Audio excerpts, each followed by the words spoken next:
नागपूरच्या सोनेगाव परिसरातील imperial green हॉटेलमध्ये एका विवाहित महिलेवर अत्याचार करून धर्मांतरासाठी दबाव टाकल्याची धक्कादायक घटना समोर आली आहे.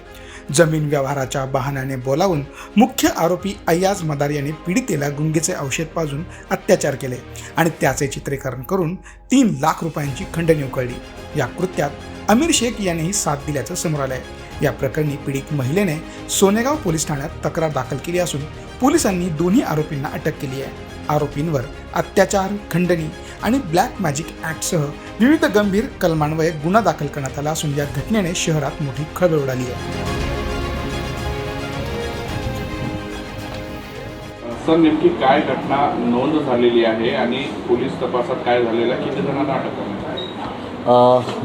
पोलीस स्टेशन सोनेगाव या ठिकाणी जे आहे दिनांक 13/6/2026 रोजी ज्या विक्टीम महिला आहेत, विवाहित आहेत, त्या पोलीस स्टेशनला येऊन त्यांनी जे आहे आमच्याकडे एक त्यांच्याशी झालेला जो प्रकार आहे तो आमच्यासमोर जो आहे तो त्यांनी सांगितला.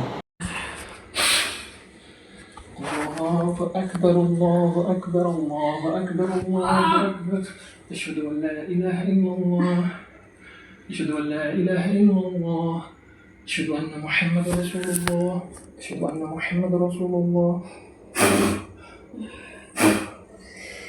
أعوذ بالله من الشيطان الرجيم بسم الله الرحمن الرحيم أعوذ بالله من الشيطان الرجيم بسم الله الرحمن الرحيم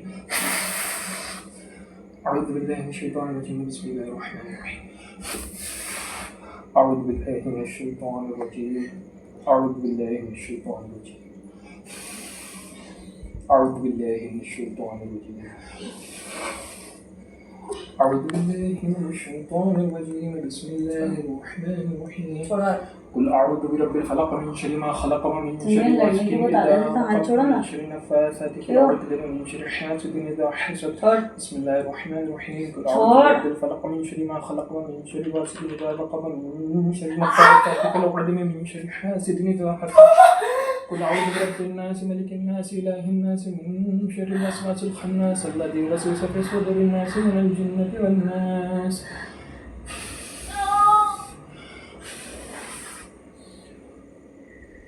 أفحسبتم أنما خلقناكم عبثا وأنكم إلينا لا ترجعون فتعالى الله الملك الحق لا إله إلا هو رب العرش العظيم ومن يدع مع الله إلها آخر لا برهان له به فإنما حسابه عند ربه إنه لا يفلح الكافرون. त्यानुसार जे आम्ही त्याच्यामध्ये ती जी घटना आहे संपूर्ण त्या घटनेचा रिपोर्ट घेऊन जे आहे आम्ही पोलीस स्टेशन येथे जे आहे गुन्हा रजिस्टर नंबर 118/2026 कलम 64 308 296 351 3 61 भारतीय न्यायसंहिता 2023 आणि महाराष्ट्र ब्लॅक मॅजिक ॲक्ट जो आहे 2013चा त्याच्या कलम 3-4 नुसार जे आहे आमच्याकडे जे आहे ते गुन्हा नोंद करण्यात आलेला आहे.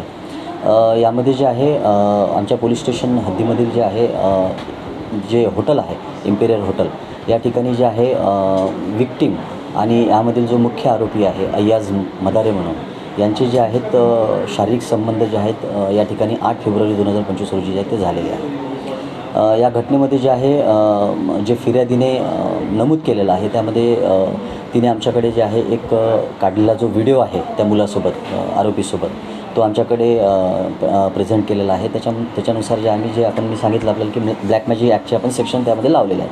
त्यानंतर जे आहे विक्टीमचं असं म्हणणं आहे की तिला जे आहे एक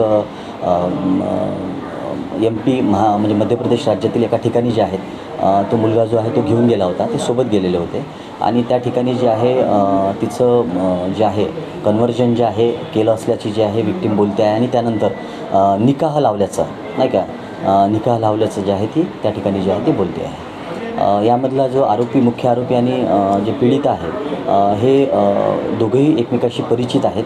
म्हणजे त्यांच्या बऱ्याच वर्षापासून जो आहे ते एकमेकाला परिचित आहेत. सर, यामध्ये अत्याचार करण्यात आला होता, त्याच व्हिडिओच्या आधारावर तिला ब्लॅकमेल करण्यात आलं होतं आणि नंतर धर्मांतरण करण्यात आलं असं सांगण्यात आलं. फिर्यादीच्या म्हणण्यानुसार जे आहे हे कथन केलेलं आहे. यामध्ये जे आहे आपण मुख्य आरोपी अय्याज मदारे राहणार कळमेश्वर याला आपण अरेस्ट केलेला आहे.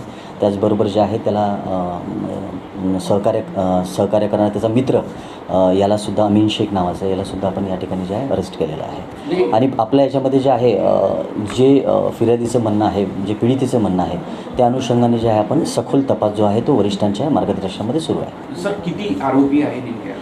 यामध्ये जे आहे 3 आरोपी जे आहेत दिसत आहे. त्याच्यातले आपण 2 आरोपी अरेस्ट केलेले आहेत आणि एक टीम जी आहे आपण रवाना केलेली आहे तिसऱ्या आरोपीला पकडण्यासाठी.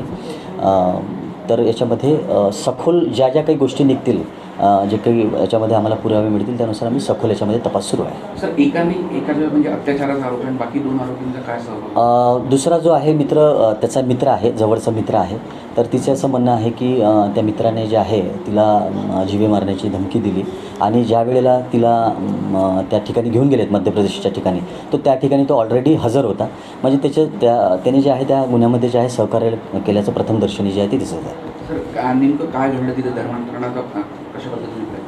फिर्यादीचं विक्टीमचं म्हणणं हे आहे की त्या ठिकाणी मला जे आहेत त्यांनी जे आहेत जे काही मुस्लिम रीतिरिवाजाप्रमाणे जे काही कलमा वगैरे राहतात ते काहीतरी तिने त्या ठिकाणी म्हटलेल्या होत्या असं तिचं म्हणणं आहे.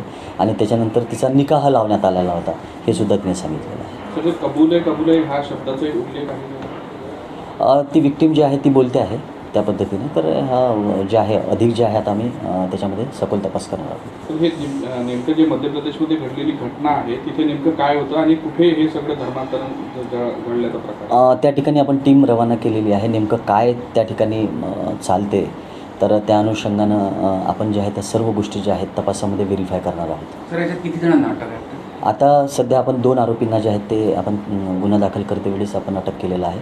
आणि बाकी इतर जे काही निष्पन्न होईल या तपासामध्ये तर या सर्वांवरती जे आहे कठोर कायदेशीर कारवाई करण्यात येईल.